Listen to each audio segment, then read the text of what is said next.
Dear members and dear new people, I am very excited that you're joining us. A few of the names I'm recognizing. And I just want to say a very warm hello to everybody. I am live streaming this event to YouTube, LinkedIn, a bunch of other places. So I want you to know that my main attention is going to be on you, and nobody can see you, just so that you know that as well. If you have a question, feel free to ask it at any time. I will do my very best to answer it. And Rick's going to help me make sure I don't miss anything important. So if you see that, just unmute yourself at any time. Rick, right now you are not muted, so just letting you know, I got you. And just so that you also know, this is a special event that I do about once a month in my membership on jazz and all sorts of other topics. Hi, Jody. Good to see you. Hello, hello. And I am today also live streaming this just to sort of give people a little bit of an idea of in general about my teaching. All right, Fred, take the slide out if you will, and I'm gonna go in here. So here we go, and I'm gonna go live. Fantastic. All right, so welcome everybody. We're live on YouTube, I can see. Got Miami in the house, lots of other folk. Fantastic. Well, a very warm welcome. I'm live streaming on a lot of different platforms today, and I'm also live on Zoom with my members, as well as some of my members, as well as some guests today. So I'm really excited, and I want to talk about a very beginner-friendly topic. Well, actually not a beginner-friendly topic, but I want to make it beginner-friendly, and that is jazz and making it swing. Now, when you think about what is swing, famously we say it don't mean a thing if it ain't got that swing, right? Famously we say that. What do we mean by that? Why is it so important to swing? How are we as bass players in charge of making things swing, and how can we contribute to the overall feel? I would love to get my comments from you all. Members on Zoom, if you'd put your answer into the chat, and folks on YouTube who I'm seeing popping up, also Facebook, if somebody could let me know if we're live, then okay, LinkedIn is not working. All right, all good. But if you would let me know, triplet feel, I love it. Yes, well done, Ben. What else? What else makes it swing? Grease and butter. I like that one, Todd. So, yes, and people who grow up with jazz and who grow up with a certain kind of music, they will often use food references. It's like the spice of the Cuban music, or you have the we use a lot of physical words to describe the feeling of swing, because it really is something that happens in the body. And this is a beautiful bridge into something I'm going to show you in a little bit, because you can't make it swing from your mind. It just doesn't really work very well. We need the body to contribute to the swing feel. And we've gotten a lot of good comments there. Continuous flow is another one. We're getting syncopation. Going to be a little bit careful with that one, because syncopation usually means that the beat falls on an unexpected spot in the bar. And if something is swinging or has a triplety feel, a lot of people call it syncopated, but it's actually not. The syncopation, strictly speaking, is something a little bit different. That said, jazz also has a more upbeat feel rather than a more downbeat feel, like you would get it in, for example, a shuffle. And shuffle and swing, they're both having a triplet subdivision, but they're having a very different sensibility. So I will talk about that a little bit. And again, a very warm welcome to everyone who is joining. Very happy to see some familiar faces here. So hello everybody on Zoom, and enjoy the, what is that, spaghetti thing? That looks good. All right, we have lost connection to your camera. All right. There'll be some technical things today, but we're gonna work them out. Device is not connected. Okay. Fred, would you put the link to the Zoom in the chat? Maybe that's the best way to fix this. I promise we tested this like ridiculously often, but we can see you on camera. I don't know what's not working. Oh, you still not, you're seeing me neither? No, you're seeing me, right? I am seeing you, yes. Yeah, Zoom is seeing me, but Okay. all the other ones aren't. So let me see what I can very quickly do here. I'll just try for 1 second. If I cannot get it to work, we'll just jump into swing. Oh, here we are. Got it back, got it back, got it back. And this is the right one too. So fantastic. We're in good shape. It's all good. There's always some gremlins, you know. Hang in there. Thank you. Yeah, wonderful. So the song I wanted to talk about today is Fever, made very famous by Peggy Lee. I'm getting thumbs up from Jody, who I would imagine being a beautiful singer and performer, probably has performed this. I would assume that'd be a beautiful one. If you got the pipes, folks, this is a great song to do just bass and singing because it's just beautiful. And it is a great tune because it's not very hard on the bass, so we can get in there. And what I want to start with is I'll just show you the line, you know. Fred, if you would put the chart up, I have the chart here for you. And as everybody who's in the Zoom will receive the assets afterwards, and Facebook, YouTube, and all the other places you will get the assets from signing up to the link that Fred will post periodically into the chat. So here we go. I am trying to share my screen. I promise I'm trying. Here we go. Desktop 2, share. All right, Zoom, do you see the chart? Zoom, do you see the chart? Okay, very good. It's a fairly simple baseline. You know, usually what I would do, but I'm not going to do that today because we are live streaming, is I would play the Peggy Lee version a little bit so we can hear their fine points. But everybody will get the YouTube link that I recommend you listen to as a reference. But to just show you the line, it's fairly easy. And I got a track for you that Wolf made for us, which I'm going to play. And then you can sort of hear it in context a little bit. You just have to imagine Peggy Lee singing over it. So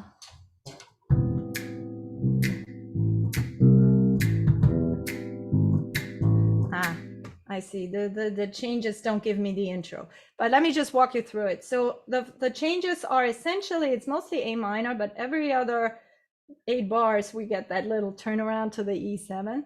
So in the song they go to E7 here, but not in my track. But to just make you hear it, I mean, everybody snaps on 2 and 4, right? Now on Zoom we're not in sync, but I'm gonna need you to do that. 1, 2, 1, 2, 3, 4.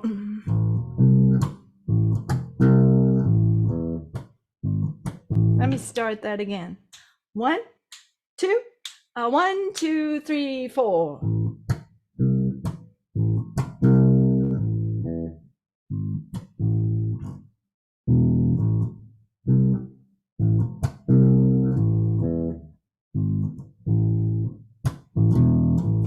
That essentially is the line. The only variations are, as I mentioned, that E7 doesn't always come, right? Verse and chorus are the same. And as the singer knows, you wanna like schmaltz the chorus a little different as you would the verse. Maybe push it a little bit in the chorus, maybe lay it back a touch in the verses. But this is essentially it. Now I transcribed that first verse. For that, I can actually give us this.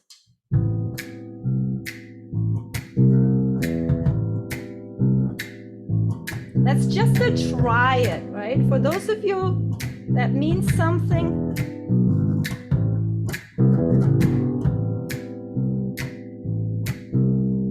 Never know how much I care when you put your arms around me. Got a fever and a dun-dun-dun. What I don't know are the lyrics. So, this is and what we should always know, by the way, me being busted, not knowing the lyrics, you should always know what the song is about. It's a sultry, sexy, laid back, tune that talks about the, you know, hotness of women, essentially, right? So it's about it's very sensuous, right? And how does the music bring that across? And a big part of that is that swing feel. Okay, so that's the chart essentially. There are some interludes that bring back to the chord change, going back to the 5 earlier, and there is also a continuous transposition going on in the song, which is also something that, you know, you could say raises the temperature, right? So it brings it up higher and higher. If I want to bring something up the next level, there are, musically speaking, a lot of ways I can do that. Actually, I'd be curious what you guys think. If I wanted to raise the temperature, so to speak, if I wanted to bring more excitement in, musically speaking, what options do I have? Anybody have any ideas? And one thing is transposition, right? One, dynamics. I love it, James. I love it. Dynamics, beautiful. Subdivide the rhythm, which would be known as going double time or double time feel, which is something that if we get to it, I'd like to show you. What other ways are there to raise the temperature or bring in excitement? So what other ways can you think of? We already have subdivision, slightly alter the beat. I mean, one thing that you could also do is go into a completely new part, right? Just break, go into a new feel, new sensibility, right? That's often done. But yes, you have mentioned the most important ways. And what's so interesting about this song, she actually, if anything, becomes softer and softer and softer, but it feels more and more intense, right? It makes you just be at the edge of your seat and just listen to every nuance of it. And then in the end, it just almost fades out, right? There's a slight retard, very slight, but essentially it's one line all the way through. Oh, another thing you could do arrangement-wise, by the way, you could add instruments. And this tune is very sparse. There's a little bit of drums, and the little that the drums do are very much underscoring the lyrics. For example, there's the word sizzle in the lyrics at one point, and the drummer goes shh right before that, which I thought is so neat, because if you do it afterwards, it's almost comical, right? But if you do it before the word is spoken, then it's kind of like making it bubble up a little bit more. So I thought that that was also really interesting. But they keep it small. They keep it just really spacious. We added, you know, some piano to the track, but in essence, it's just her. Really brings out the voice and that bass, right? A little bit of drums, but it's super sparse. So another option I would have if I wanted to raise the temperature would be to bring in other instruments. You know, I could bring in strings and horns and whatnot, but she doesn't do any of that. She wants to keep it really simple. So it's a very beautiful example, musically speaking, of raising the temperature without using all these other possible devices. You know, she just goes up by a half step and up by another half step and up by another half step, so that we eventually land in B minor land. So yes, modulating the key, exactly. Modulation is what she is using to raise the temperature. All right, now let's talk about the feel of jazz, just in general. Now, this tune is what we call into. What does that mean? Into. What does it mean? Put in the chat, unmute yourselves. What does into mean?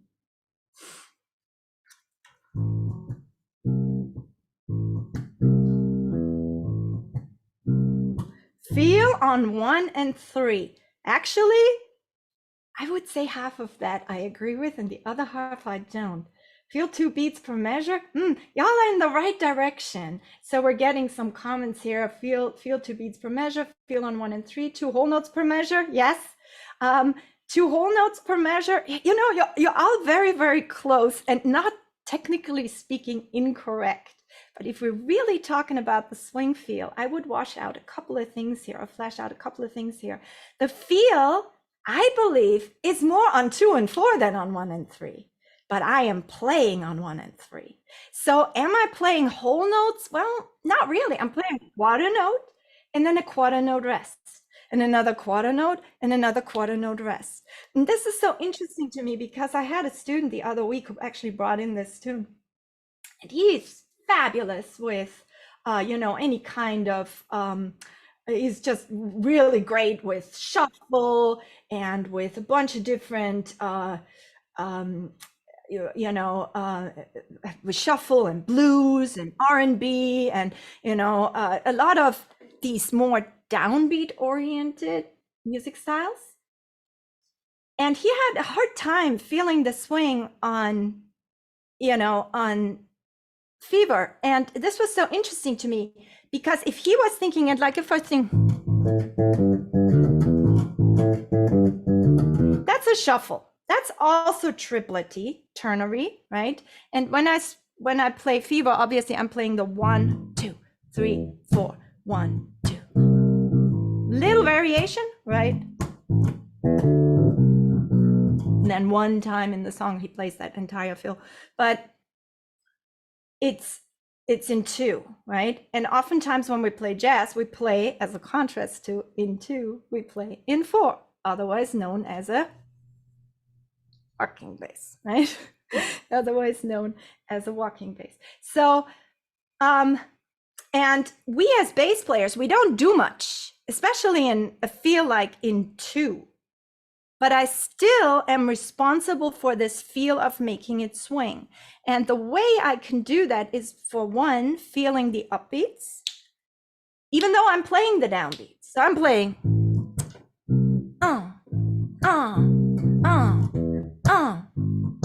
And what I like to do, and we're electric players, so our phrasing and note length is even more important than on the upright where you have that natural decay, right? But if I go, I like to play a little dead note here. You have to be careful. I have played with producers who did not want that. They just wanted even thumb muted, right? Or just. But I am feeling the 2 and 4. That's the main point. If I'm having a shuffle in the back of my mind and I'm going bum ba ding ba dum ba do do do, and I still play the same bass line, bum ba ding ba dum ba dum ba dum ba dum ba dum ba dum ba dum, it just feels different. You understand? So it's a very subtle thing, and it's something that happens in my body because on the shuffle I'm boom, ba-dum, ba-dum, ba-dum, and I'm not judging. It's not one is worse than the other. It's just a different feel, and you have to have the right feel for the right context. So if I'm thinking bum, ba-dum, ba-dum, ba-dum, ba-dum, ba-dum, ba-dum, ba-dum, ba-dum, it just feels different than when you go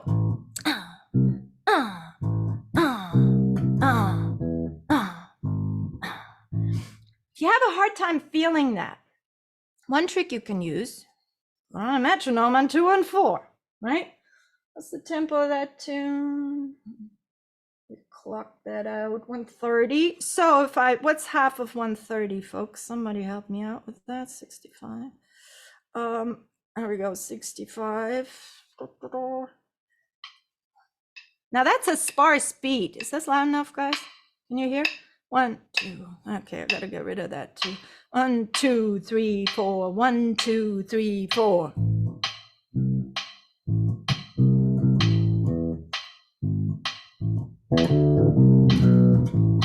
If I do that, if I have that on, and I allow myself to really lean into that feel of 2 and 4, that can be helpful. I've met a lot of people who had a really hard time doing that. Okay, if you need a bridge, here's a trick. Take that metronome and give it a so-called 2-beat. Every metronome will have a different setting, but most likely any good metronome has the option to give you like a downbeat on a different sound. And you double it up. So here's 130, back to 130. So, and now you decide, I like to use the lower tone for the 2 and 4. 1, 2, 3, 4, 1, 2, 3, 4, 1, 2, 3, 4. You lock yourself into that feel with the 2 different clicks. 1, 2, 3, 4. Ah, ah, ah, ah, ah, ah.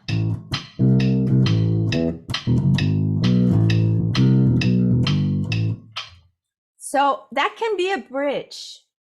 You set it on the double tempo, give it 2 different clicks, and do something with your body on the 2 and 4. Because when you do that, you mark it out.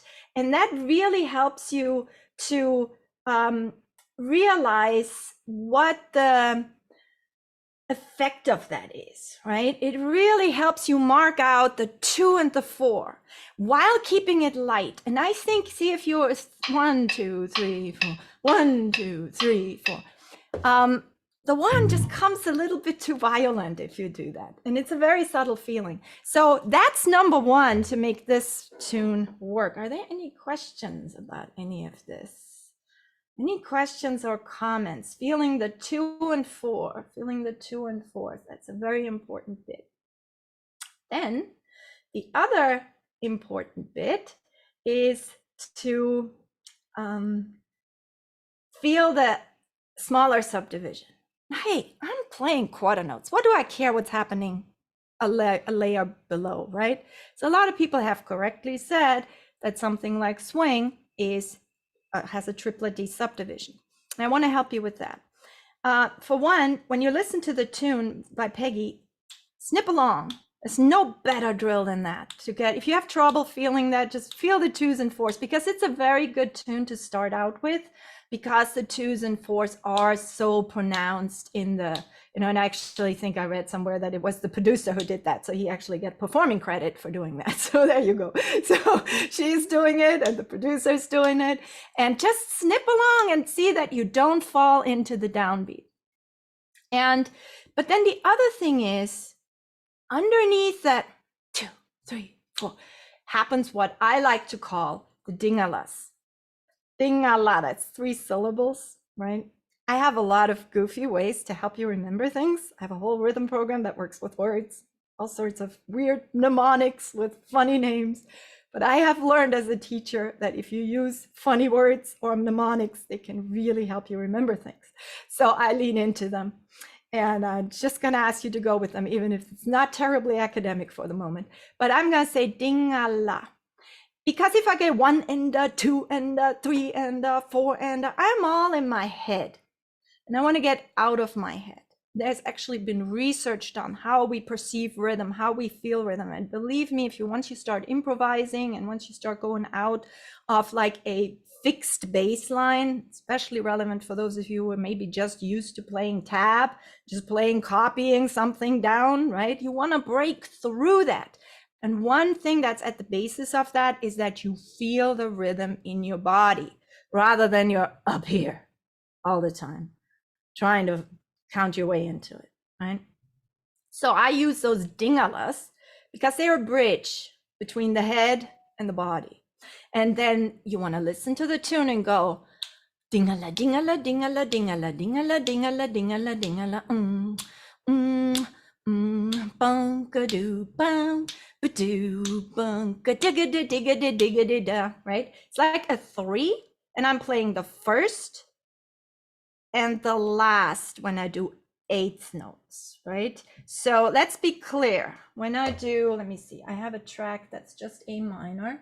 So here, this, say I want to snap along even just with that. 2, 3, 4, 1. And then feel the dingala, dingala, dingala, dingala, dingala, dingala, dingala, dingala, 1 and a 2 and a 3 and a 4 and a 1 and a 2 and a 3 and a 4 and dingala, dingala. I can even feel it in myself when I do the counting versus the feeling it. It feels very different. I'm like already, I'm like 2 reglemented, 2 up there, right? But this is a good step to help you into the feel. I'm very aware. You want to play, you want to make it work on the bass, but these are bases, foundations that really help you feel the missing link. And as they say, it don't mean a thing if it ain't got that swing, right? So you have to feel that, and you have to train yourself. If you've listened to a lot of shuffle, a lot of downbeat oriented music, then that might not come naturally to you. That's okay. It just means you need to practice it, right? And so what I was going to say, so now I want to show you something. As a bass player, I mean, in this tune, I play mostly quarter notes and quarter note rests, right? And sometimes a little fill and dead notes and all these other things and triplets to spice things up. But what I want to show you is I can, even with just that sparse playing, make it swing or not. And I will demonstrate that. If I set this, I'm gonna give you quarter note, then it's even more pronounced. So, are these quarter notes that I'm about to play swinging? Yes or no? Zoom folks, give me yes. Thumbs up, thumbs down for no. That's our convention around here with the membership. That means yes, that means no. I'm gonna put this back to here. Oops. So, are these swinging, yes or no?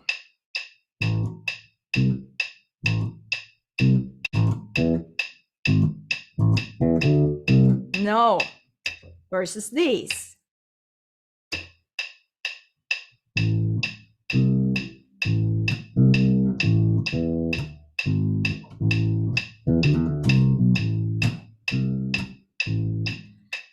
And I was still just playing quarter notes, right? But I got signals from everybody that is completely correct. What did I do differently? Can you put your finger on it? No, says Crystal. Yeah, that's correct. It was not swinging that time, and it was swinging the other time. What was different? What was different?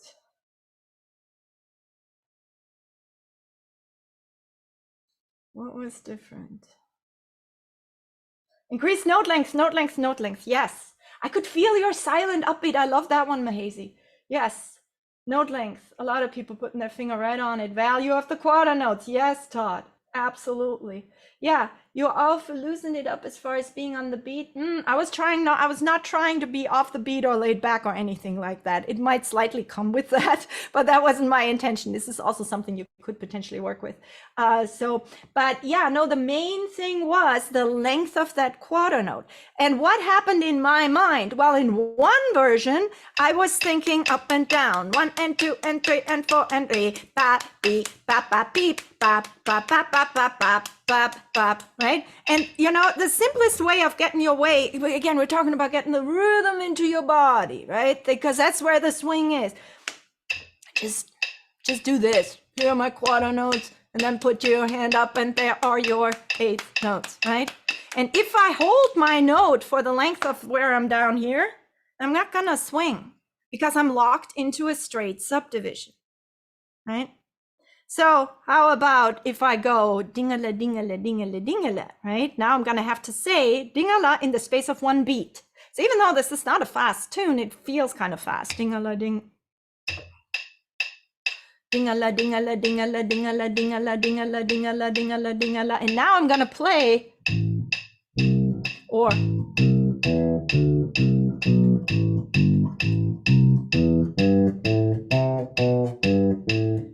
What I was thinking in my mind was dinga, hold the note, la, lift it. Now get me right, I can also play completely legato, meaning no spaces between the notes, right? No spaces at all. That would sound like this.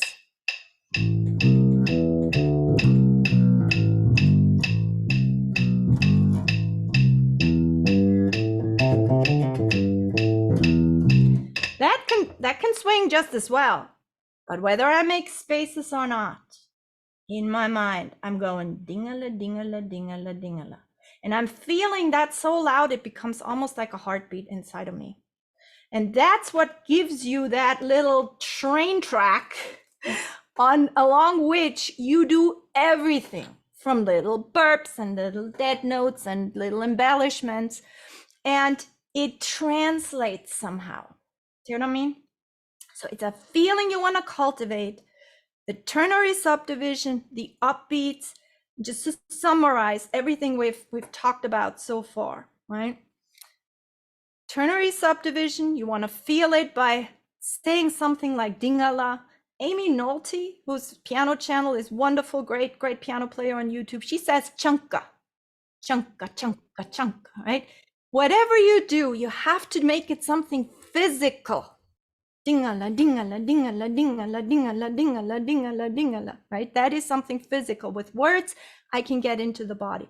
So the triplety subdivision, even if you're not playing it most of the time, other than when you play a fill or a little burp, right? But you got to feel it. And that's what's running through my mind like a train. And I want to link up to that. And that will translate to a good swing feel. And then number 2, the upbeaty feel.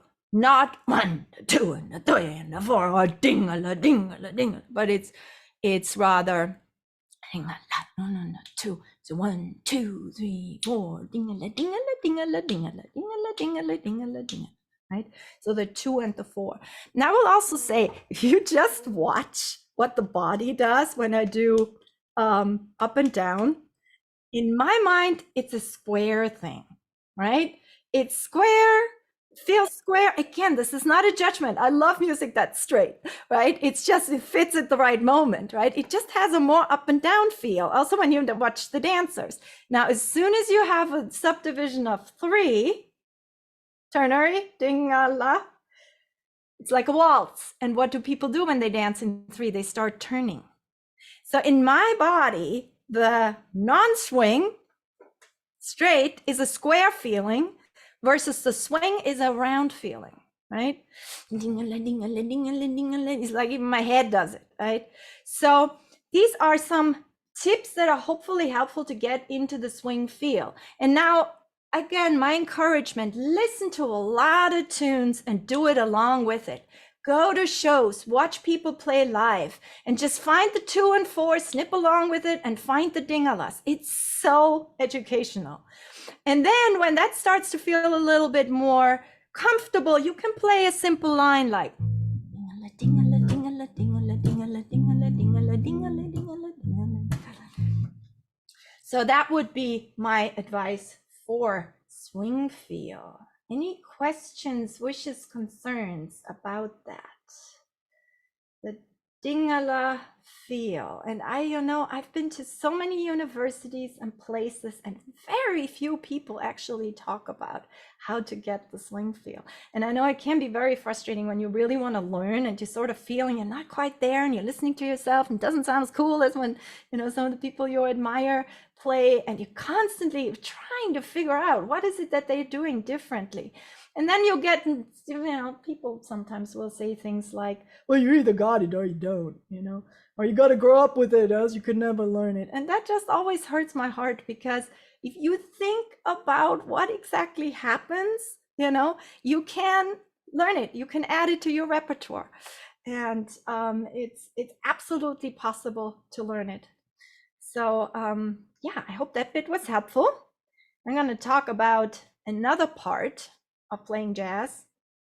It's when you play, songs, pop song, rock songs. Typically, a lot of people, especially if they're self-taught, go on the internet and they check out the tab and they want to know which note needs to be played when. And once they have that, they feel like they can play the song, right? And in a way, that's true. And it's not a bad way to get you started.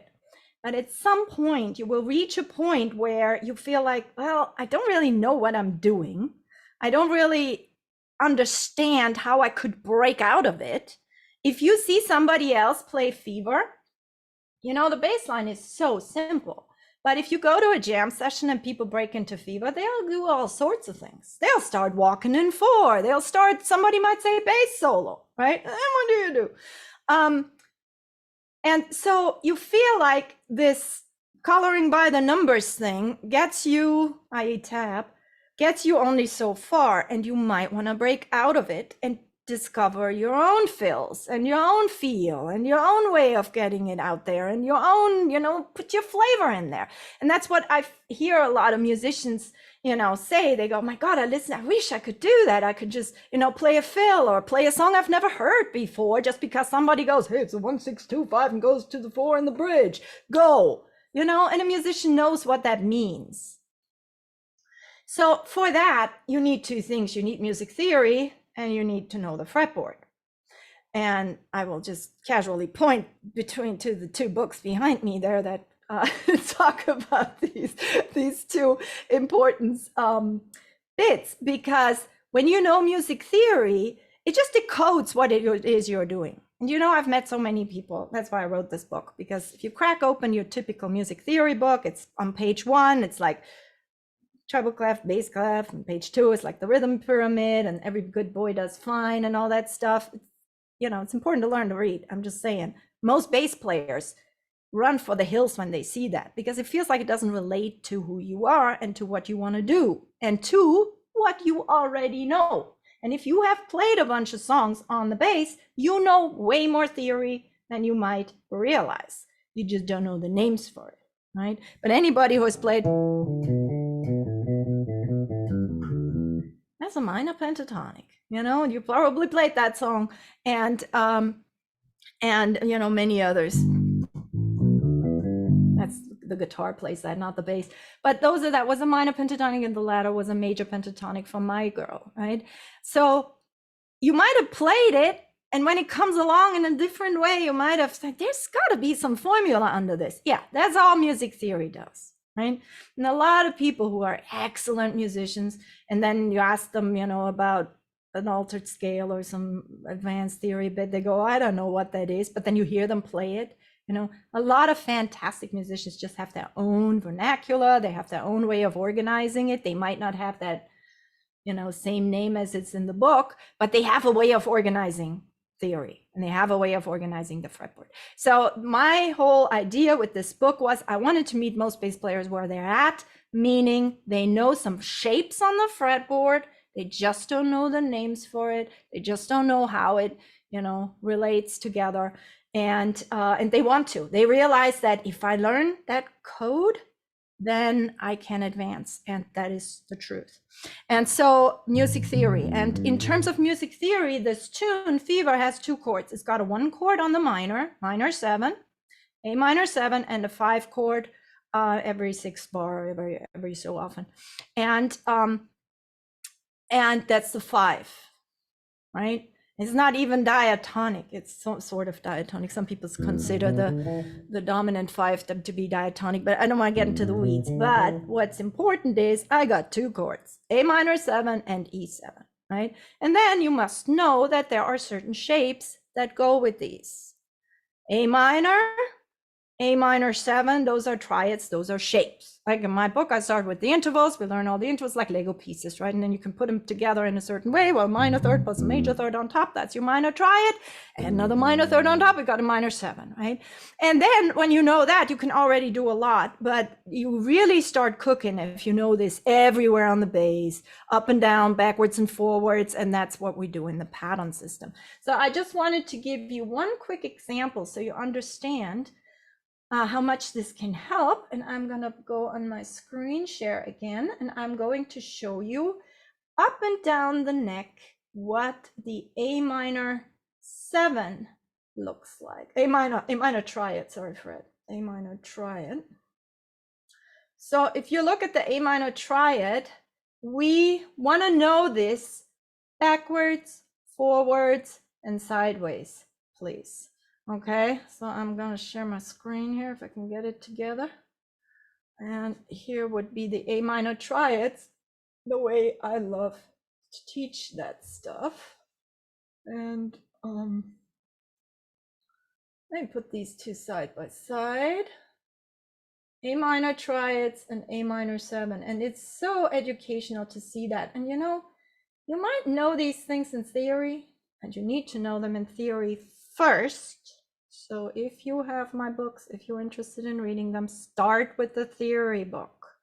Start with the theory book. Now I have them side by side, Fred. Anything you can do, start with the minor triads. Perfect, thank you, that's perfect.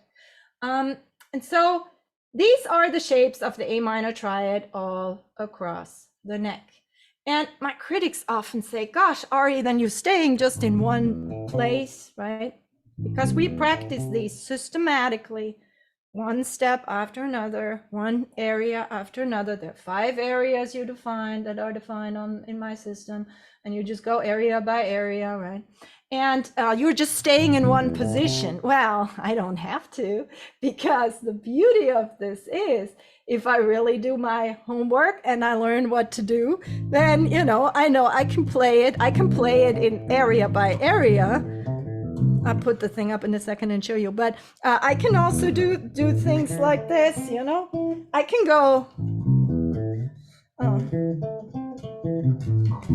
go any old way I want to, because I just know where the darn notes are, you know. Like A minor 7, I can, for example, I can do 2 per string. Wait. Right? And it's not hard for me, because I just know where the notes are.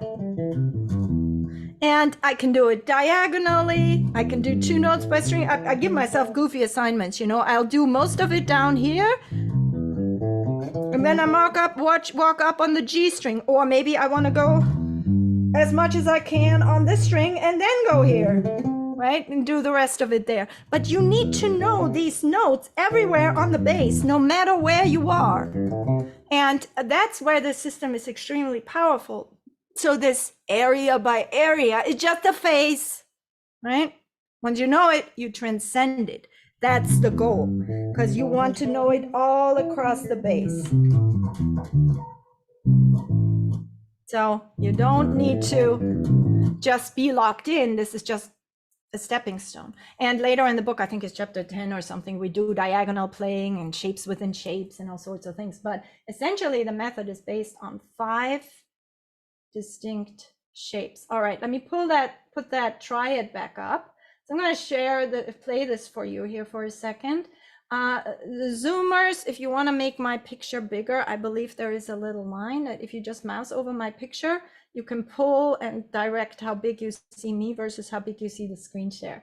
So if you are on Zoom and you have the teacher view selected, just mouse over my picture, and then there's a line that appears. You can make me smaller or bigger, so you can either see my fretboard, or you can see, I wonder if this is a good view here. Maybe that's a good view. So if I just do the triads, right? I want to go area by area and just know where those notes are, right? And I always go, I mean, everybody knows this, root 3, 5, right? But there's also this one, and there's also this one when I'm in this area, right? So there are all these notes. I want all the notes in that area, because that's the only way I will get complete knowledge of this, right? I go area by area, and all of these shapes are very well ingrained into my hand. Now I'm going to add a note, because my chord, and by the way, it actually sounds pretty neat if I just walk triads. And why wouldn't you, want to practice that? Let's see, this is a great way to get this under your belt, right? You learn the 5 shapes, and then you want to break out of it. And here I'm gonna play a walk.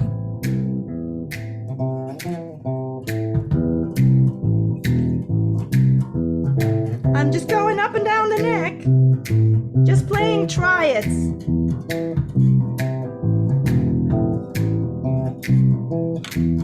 It can sound pretty darn hip when you make all these jumps, right? And would you play that in the song? Well, maybe it depends. You can make that determination if it fits with whatever else is happening.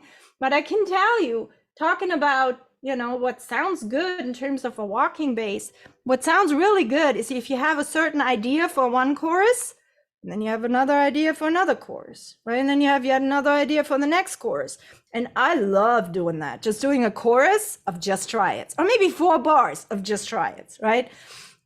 So you need to know where they are, so you can jump around, and do all sorts of acrobatics with. And I love doing stuff like this. It sounds very virtuose, but it still stays out of the way, because I'm not stepping on anybody. I'm just playing. Your Honor, I was only playing triad notes, right? So I'm, in case somebody has any issues with, I'm only playing triad notes. Put it in time, make it swing, dingala, dingala, dingala, and you're good, right?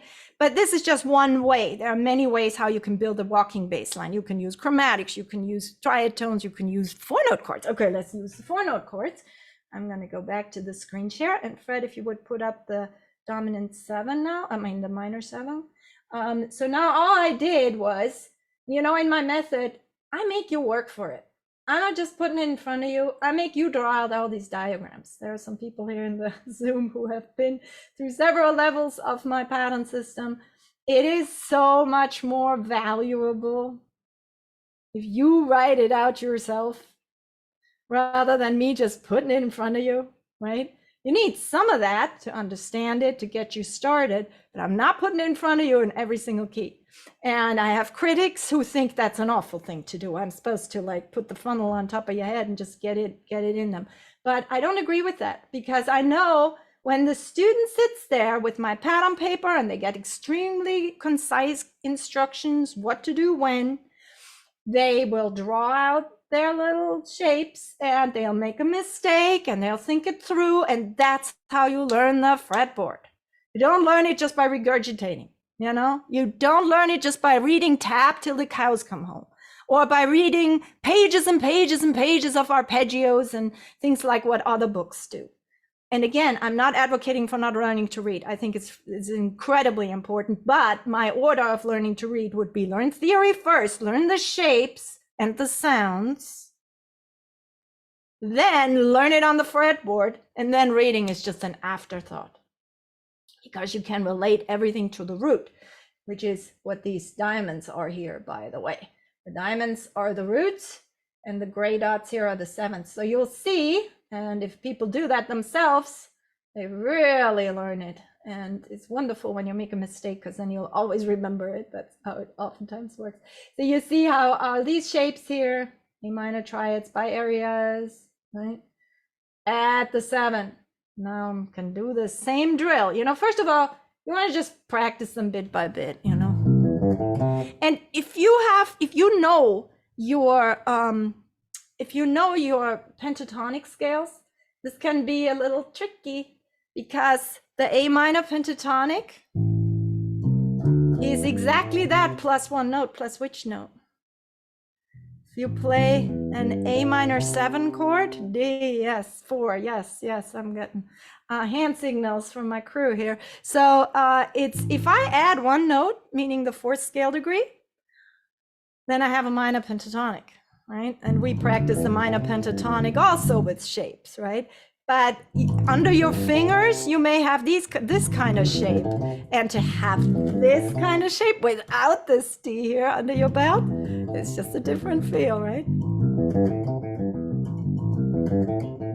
And what I recommend, you know, there's a phase in the pattern system where I really like muscle memory and repetition.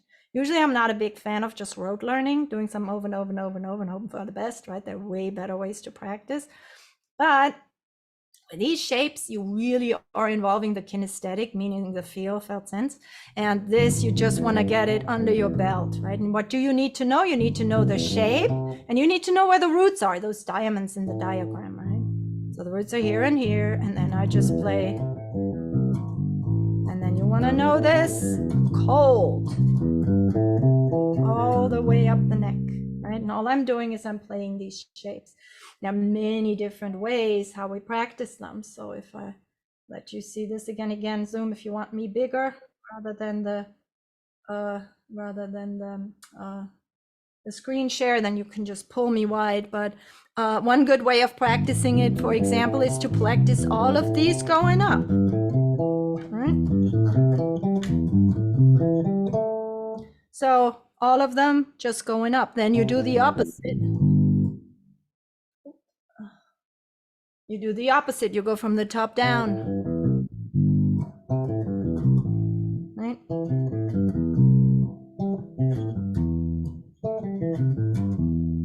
Then you combine it. You go one up, next one down. You know, so you can, then you start on top, you turn it around, you put on the track, you walk the thing, right? I'm just using these notes, nothing else.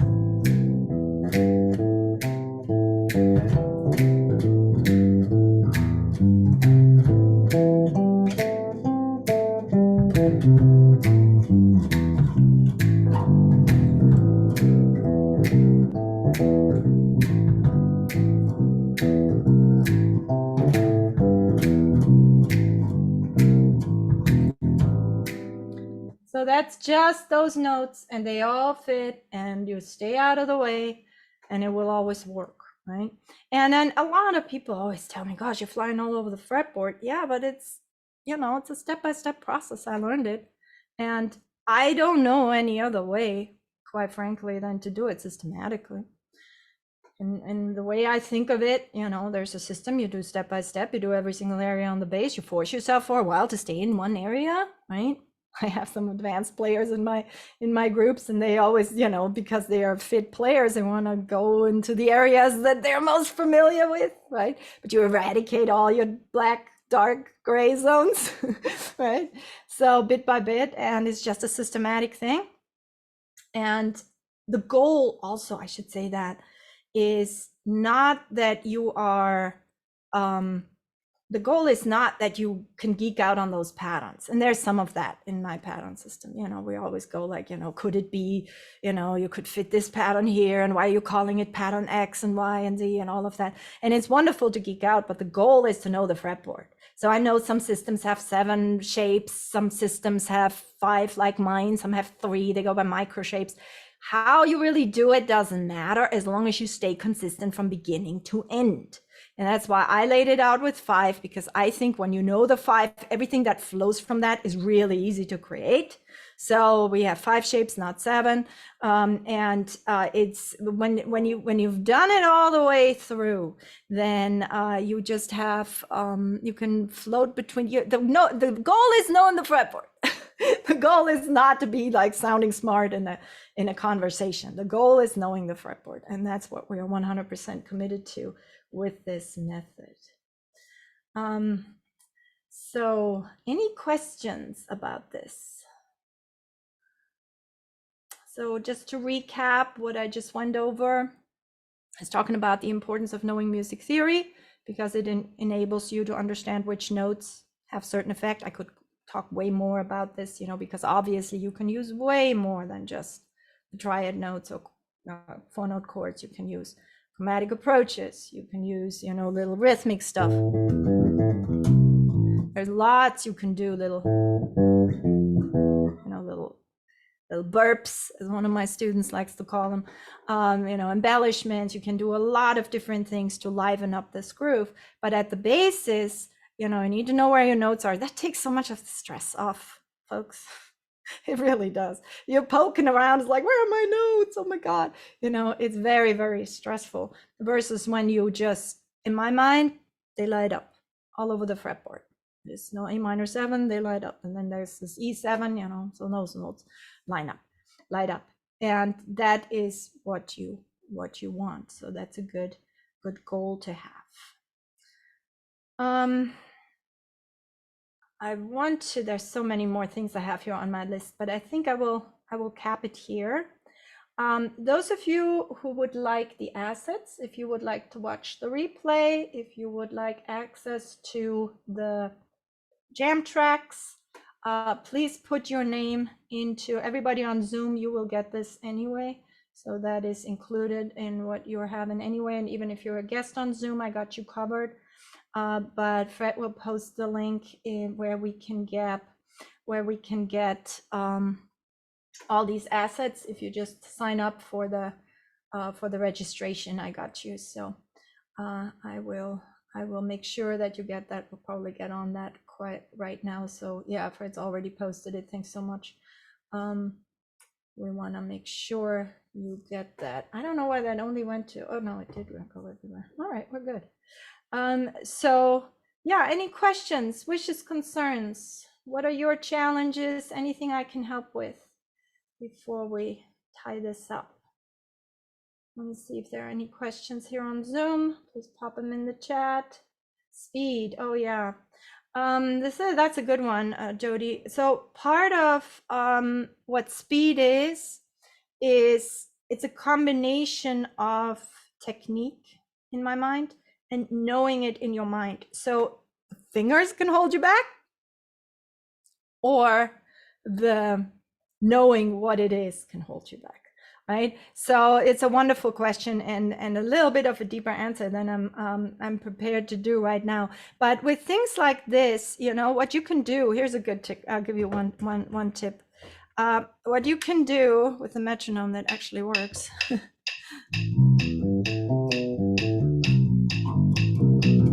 That's double time, right? So that's 260 because I'm treating the 130 quarter note now as 2 and 4. So actually I should do that. 1, 2, 3, 4. 1, 2, 3, 4.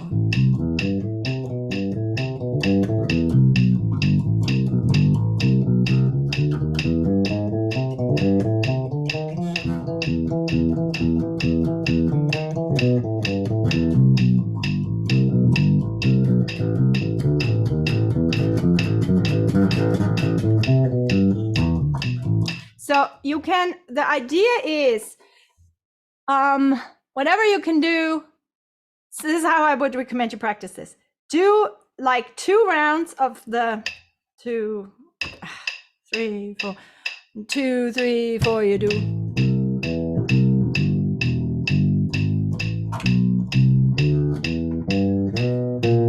Like a few bars of something, or you can even check it out. Or, let me go down that rabbit hole for 1 quick second.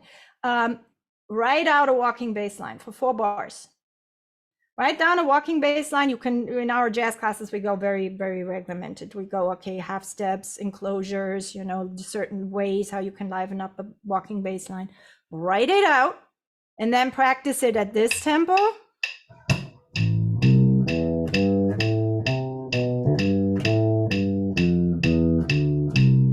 And then double it up.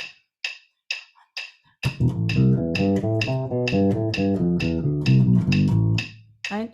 So you know, because the challenge of playing fast in jazz, again, jazz is intriguing because it's spontaneous improvisation, right? And okay, now I see where you were going with this question, Jody. But it's the part of what slows us down is that the mind isn't quick enough in spontaneously doing stuff. So you can help yourself by just writing something out and just practicing and getting it under your fingers. But I now see the second part of your question. Can you go up with 16th notes would get me? Yeah.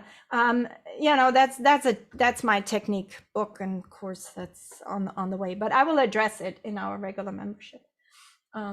Anything jazz related? Anything jazz related?